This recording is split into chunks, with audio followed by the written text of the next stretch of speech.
9 minutes. That's the window. 9 minutes from the second the White House announcement hit newswires to the moment Mark Carney stepped up to a podium, looked directly into the cameras, and delivered 4 words that are now being dissected in every defense ministry, every financial capital, and every foreign affairs office across the globe. 9 minutes. Most world leaders need 9 hours to formulate a response. Some need 9 days.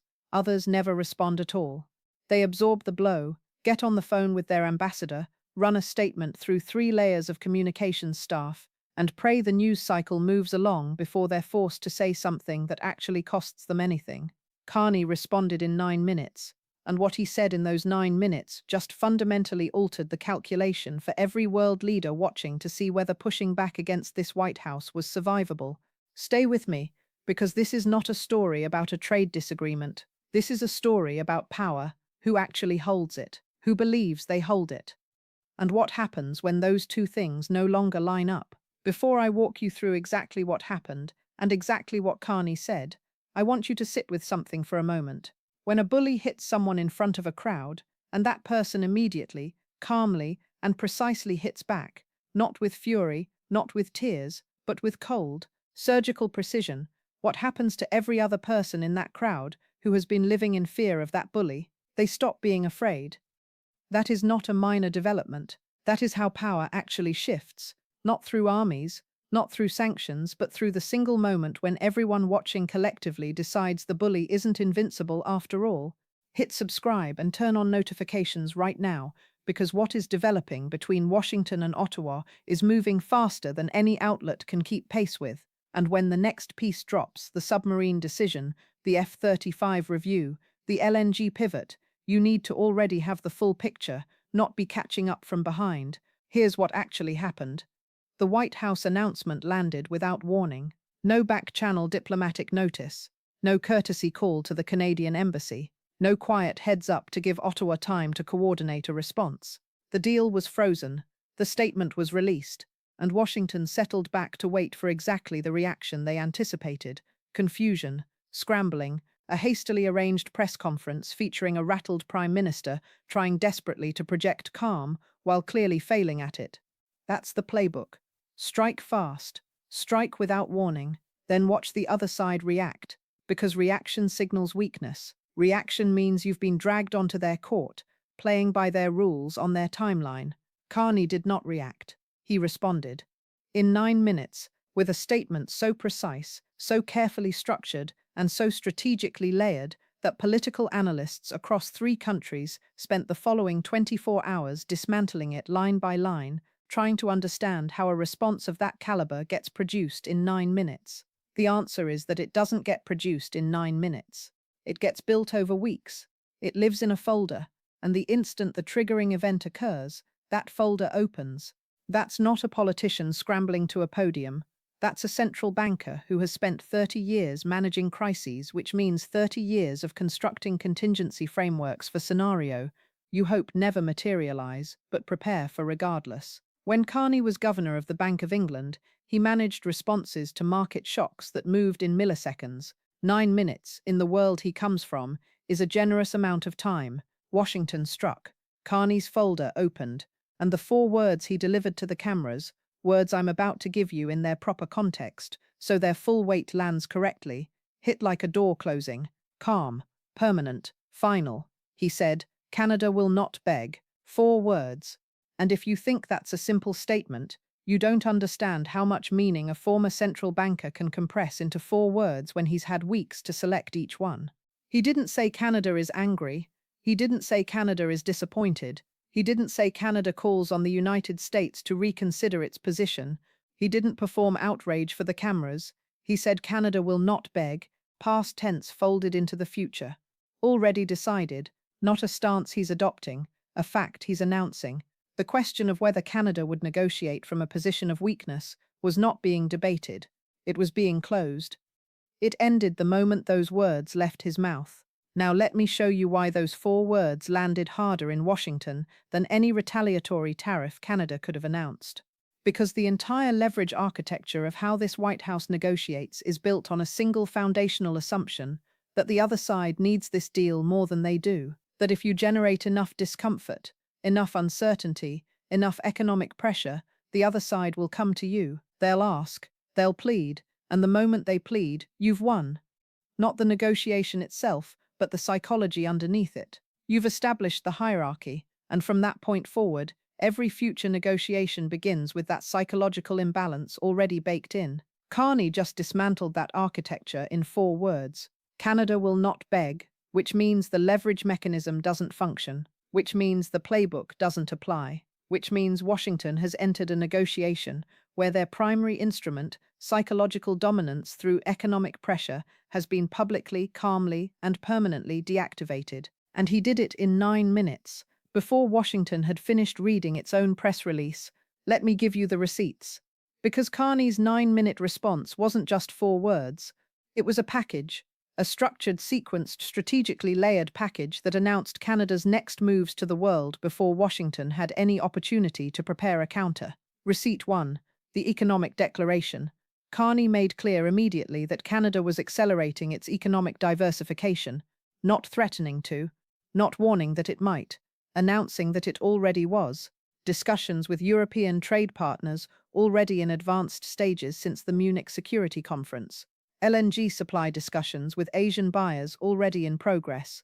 The Trans Mountain pipeline to Pacific Tidewater already operational and already being positioned for expanded capacity agreements with non-American buyers. These weren't future contingencies being floated as warnings. These were present actions already underway. And Carney's 9-minute response told the entire watching world that the frozen deal hadn't created these initiatives, it had accelerated them. That is a devastating signal to send, because it means the punishment didn't work. You froze the deal to hurt Canada. Canada responded by moving faster toward the alternative exits you were attempting to seal shut. Receipt 2, the alliance signal. Within the 9-minute response, Carney referenced Canada's emerging defense and economic partnerships, Munich, the SAFE program, the Eurogroup dinner, not as threats, not as leverage, but as established facts, accomplished realities that exist independently of whatever Washington chooses to do next. The subtext was precise and unmistakable. Canada no longer has a single strategic partner. Canada has assembled a network, and you don't destabilize a network by severing one node. Every European capital heard that subtext. Every Asian trade partner heard it. Every defense ministry watching this confrontation unfold heard it. The message wasn't directed at Washington. It was directed at everyone watching Washington. And it said, Canada is not isolated. Canada is a node inside something considerably larger than this bilateral relationship, and that something is expanding. Receipt 3, the economic mirror. Carney's response included specific numbers. This is the part that made financial analysts go quiet. He didn't frame things in terms of what the frozen deal would cost Canada. He framed it in terms of what it would cost the United States broken down by sector, by state, by time horizon. The border states that depend on Canadian energy supply, the auto manufacturers in Michigan and Ohio, whose supply chains thread through Ontario, the agricultural processors in Minnesota and North Dakota, who move product across the border in both directions, the defense contractors now watching Canadian submarine and fighter jet contracts enter competitive international bidding because the relationship has deteriorated to the point where Canada can no longer assume American political predictability. He didn't threaten these outcomes. He described them the way a central banker describes consequences. Clinically, precisely, with numbers, without a trace of emotion. And a clinical, emotionless description of consequences is the most unsettling thing you can say to a government that has been counting on the other side, being too frightened to say it out loud. Now let me explain what the 9-minute response means beyond this single confrontation, because the implications reach considerably deeper than one frozen deal and one immediate counter. What Carney demonstrated in 9 minutes is that this White House's core weapon, surprise, no longer functions against Canada. The surprise attack is the foundation of the negotiating strategy. You move without warning, you manufacture chaos, then you exploit the chaos. But if the target has already mapped every conceivable attack vector, prepared a calibrated response to each one, and can deploy that response in 9 minutes, the surprise evaporates. You haven't created chaos, you've triggered a pre-constructed counter, and the pre-constructed counter is always superior to the improvised attack, because it had substantially more time in development. Carney has been building these contingency responses since before he took office. Every escalation out of Washington has served as a trigger for a prepared reply. The steel tariffs triggered the European outreach. The NATO credibility questions triggered safe program engagement. The Davos insults triggered the Munich strategy. And the frozen deal triggered the 9-minute response. Each trigger, each response. And each response has deepened the alternative architecture underneath Canada's strategic position. Every time Washington applies pressure, Ottawa gets stronger. Not through retaliation, but through acceleration. There's a concept in systems design called anti-fragility. It describes a system that doesn't merely survive shocks. It grows more resilient because of them. What Carney has built around Canada's strategic position is anti-fragile. The more pressure Washington applies, the faster the European and Asian partnerships develop, the more attractive Canada becomes as a dependable alternative partner, the more leverage Canada accumulates in negotiations with non-American buyers. Washington's attacks are functioning as Carney's growth engine. This is what it looks like when a former central banker runs a country's foreign policy. Let me give you the 3 scenarios playing out right now, because the 9-minute response was a move, not a conclusion. The next moves are already being made. Scenario 1. Washington backs down quietly. This is the most probable near-term outcome, and it won't be framed as backing down. It will be announced as a new framework, a productive dialogue, a mutual agreement to return to the table under fresh parameters. The language will be engineered so both sides can claim they didn't blink, but the substance will represent a capitulation because the frozen deal will be unfrozen and the conditions that produced the freeze will be quietly set aside. This happens not because of 4 words at a podium. It happens because of the sectors those 4 words activated. Defense contractors watching their Canadian contracts migrate to European competitors. Energy companies watching LNG deals close with Asian buyers. Border state governors watching supply chains silently restructure away from their regional economies. Corporate America doesn't have strong feelings about who wins the political argument. Corporate America cares about where the contracts are going. And right now, the contracts are going somewhere else. Scenario 2, the escalation spiral. Washington doesn't retreat, it escalates. Additional measures, increased economic pressure, more aggressive public framing of Canada as a difficult partner, and Carney accelerates the pivot. The F-35 review concludes in favor of a European alternative. The submarine contract goes to a German or Korean builder. The LNG agreements with Asia get signed with 20-year terms. These aren't threats at that point. They're logical, rapid consequences of holding the current position, and the damage they inflict on American defense and energy sectors is not reversible on a political calendar. Once a submarine contract gets signed with a foreign shipbuilder, American shipbuilders don't recapture that work in 4 years or 8 years. The industrial relationships constructed around that contract take decades to rebuild. Washington would be exchanging short-term political positioning for long-term structural economic damage, and Carney understands the math on that trade better than anyone in the room. Scenario 3. The model becomes contagious. This is the scenario Washington is least prepared for. Carney's 9-minute response gets studied, not by journalists, but by governments. Every foreign minister, every prime minister, every finance minister who has been sitting across from this White House absorbing pressure and quietly wondering whether a different approach exists. They watch a former central banker from a country of 40 million people deliver a prepared, precise, 9-minute response that neutralizes a surprise attack and immediately restructures the leverage dynamics. And some of them start asking their own teams, why don't we have a folder? Why don't we have contingencies already mapped? Why are we still improvising when Ottawa is executing from a prepared playbook? Australia is watching. The United Kingdom is watching. Japan and South Korea are watching.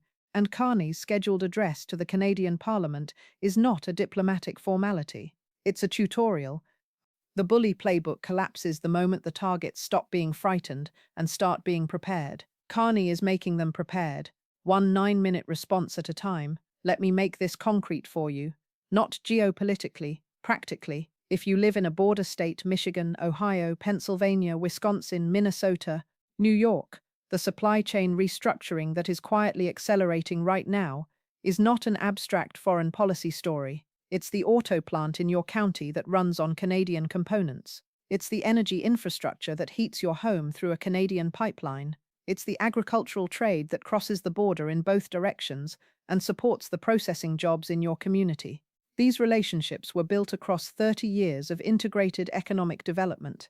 They are being stress tested right now, and that stress test has a timer running on it. Because every month the hostility continues, the alternative routes become more established, the alternative contracts get executed, and the economic activity that used to flow through your state finds a different path. If you work in defense manufacturing, the Canadian Submarine and Fighter Jet Review isn't a foreign policy story, it's a procurement story. Billions of dollars in contracts that American workers were building plans around are currently in competitive international bidding.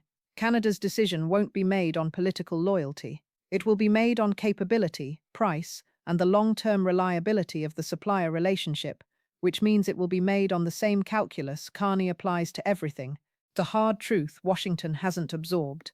The truth the 9-minute response was specifically designed to communicate is this: Canada is not punishable on the timeline that electoral cycles operate on. You can freeze a deal today, but the consequences of that freeze compound over months and years in ways that no single election cycle can address. Carney isn't thinking about the next election. He's thinking about the next decade of Canadian strategic positioning, and those two time horizons produce completely different decisions. Trump is playing checkers on a 4-year board.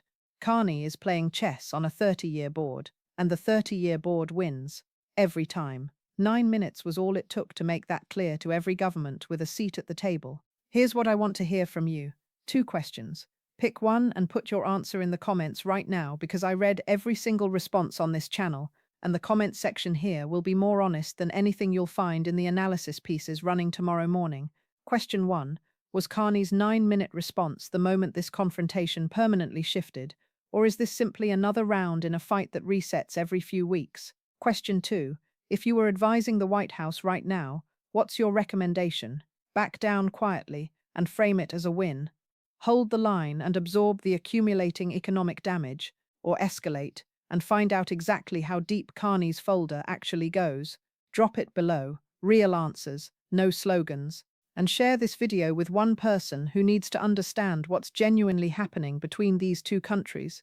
Not the tariff headlines, not the insult headlines, but the structural shift, the architecture being quietly assembled while the media chases the noise, one person in your network connected to border state manufacturing, to energy, to defense.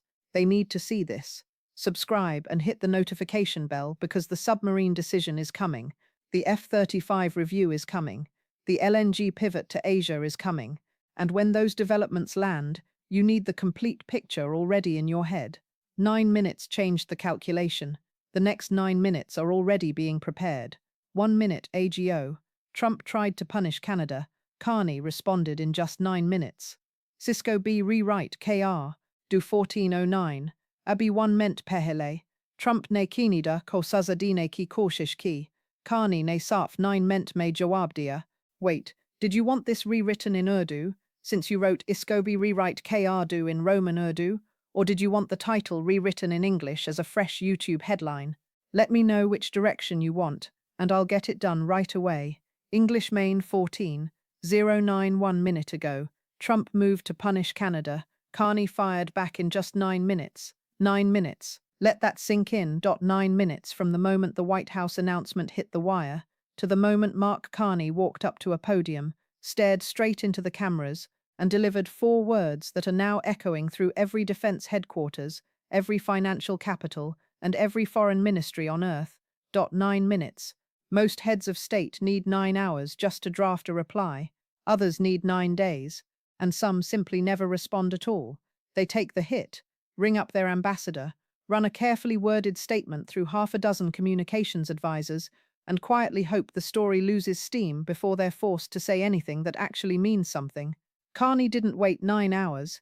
He didn't wait 9 days. He was at that podium in 9 minutes. And what he said in those 9 minutes just rewrote the rulebook for every world leader who has been quietly watching to find out whether pushing back against this White House was even possible without getting crushed. Stay locked in, because this is not a story about a trade spat. This is a story about power. Who genuinely holds it? who simply believes they hold it. And what happens the moment those two things stop being the same?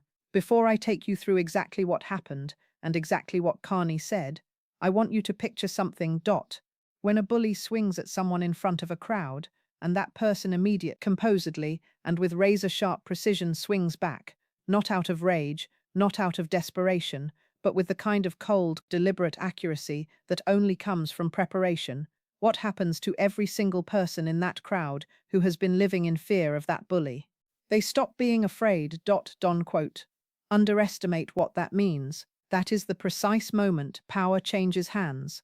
Not through military force, not through economic sanctions, but through that single instant when the entire crowd collectively realizes the bully was never as untouchable as everyone assumed. Hit subscribe and flip on notifications right now, because what is unfolding between Washington and Ottawa is developing faster than any news outlet can track. And when the next chapter drops, the submarine contractor decision, the F-35 review, the LNG shift to Asian markets, you need to already have the full picture in your head, not be scrambling to catch up.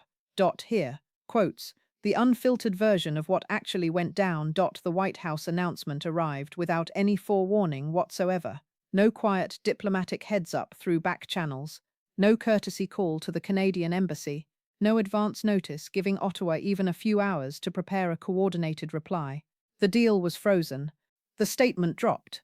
And Washington leaned back and waited for the response they fully expected: disarray, frantic phone calls, a rushed press conference where a visibly shaken prime minister struggled to hold it together on camera. That quotes the formula. Hit without warning, engineer chaos, then sit back and watch the other side scramble, because scrambling is weakness. Scrambling means you've been yanked onto their turf, reacting on their schedule. Carney didn't scramble. He responded in 9 minutes, with a statement so precisely worded, so deliberately structured, and so strategically dense that analysts across 3 separate countries spent the next full day dissecting it, sentence by sentence, trying to work out how something of that quality gets produced in 9 minutes. The answer is straightforward. It doesn't get produced in 9 minutes. It gets constructed over weeks. It lives inside a folder, and the instant the trigger event occurs, that folder opens. Fake. That is not a rattled politician winging it at a podium. That is a central banker with 30 years of crisis management behind him, 30 years of building contingency frameworks for scenarios you fed.